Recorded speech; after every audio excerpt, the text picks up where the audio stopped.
اندرون ٹیکسلا اپنے اندر کئی تاریخی راز اور حیرتوں کو چھپائے بیٹھا ہے، جن کی کھوج کر کے ان رازوں کو نئی نسل تک پہنچانا بھی کسی چوٹی کو سر کرنے سے کم نہیں ہے۔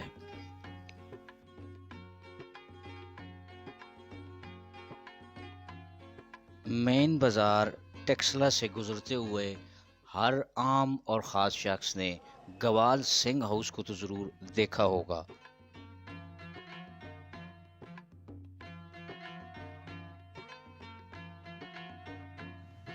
1947 سے قبل ایک سکھ تاجر گوال سنگھ یہاں پر رہائش پذیر تھے۔ یہ چھوٹی سی لیکن شاندار 3 منزلہ عمارت بمشکل 1.5 مرلہ رقبے پر محیط ہے۔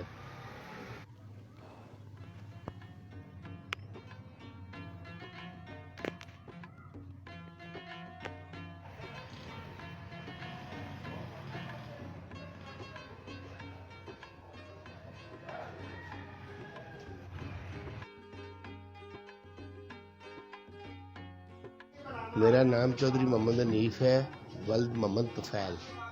میرے دادے کا نام محمد شفیع ماسٹر صاحب تھے۔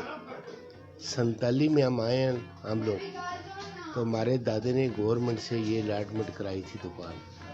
اس بارے میں دول سنگھ کی دکان تھی، کپڑے کی دکان تھی، منیاری کی دکان تھی، یہ مکس تھی اور بہت اچھی دکان تھی، بڑی دکان تھی۔ یہ پورے ٹیکسلے میں ایک دل تھا، سامنے مندر تھا اور سامنے یہ دکان تھی۔ یہ ہمارے دادے صاحب برطانیہ کے فوجی تھے، ان لوگوں نے الاٹمنٹ کرائی تھی۔ ہماری تو اس وقت پیدا بھی نہیں ہوئے تھے ہم۔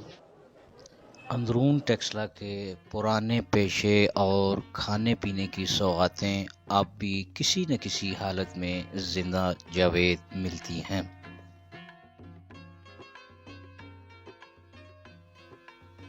پیشہ اور تجارت محبت کا دوسرا نام ہے۔ اندرون ٹیکسلا کی پرانی دکانوں نے ابھی تک اپنی روایات برقرار رکھی ہوئی ہیں اور تہذیب کے ساتھ چل رہی ہیں۔ اس بلڈنگ کو حنیف صاحب نے بڑے اچھے طریقے سے مینٹین کر کے رکھا ہوا ہے، اس کا بڑا اچھے طریقے سے خیال کر رہے ہیں۔ ان سے پوچھتے ہیں، یہاں پر ایک مندر بھی ہے، تو مندر کا ادھر سے کوئی راستہ تھا اور لوگ جاتے تھے؟ جی ہاں، یہ مندر کا سامنے سے راستہ تھا، ہماری سامنے دکان ہے، یہ مندر کا راستہ تھا۔ یہاں سے مرد استعمال کرتے تھے، مرد حضرات جاتے آتے تھے۔ یہ مندر کا دروازہ تھا، یہاں سے پیچھے مندر ہے۔ یہاں ہندو بھی تھے یا سکھ ہی تھے زیادہ؟ ہندو بھی تھے، سکھ بھی تھے۔ ہر اس وقت ہماری ہم نے خود تو نہیں دیکھے، ہماری تو پیدائش ہی بات کی ہے۔ یہ ہمارے بزرگ تھے، ان لوگوں نے دیکھا تھا۔ آپ کے دادا غالباً آئے؟ جی ہاں، ہمارا دادا صاحب آئے تھے۔ کیا نام تھا؟ محمد شفیع۔ محمد شفیع صاحب؟ جی ماسٹر۔ پھر آپ کے والد نے یہ نہیں، ہمارے دادا صاحب نے لی تھی، دادا صاحب نے ہمارے والد کو دی تھی۔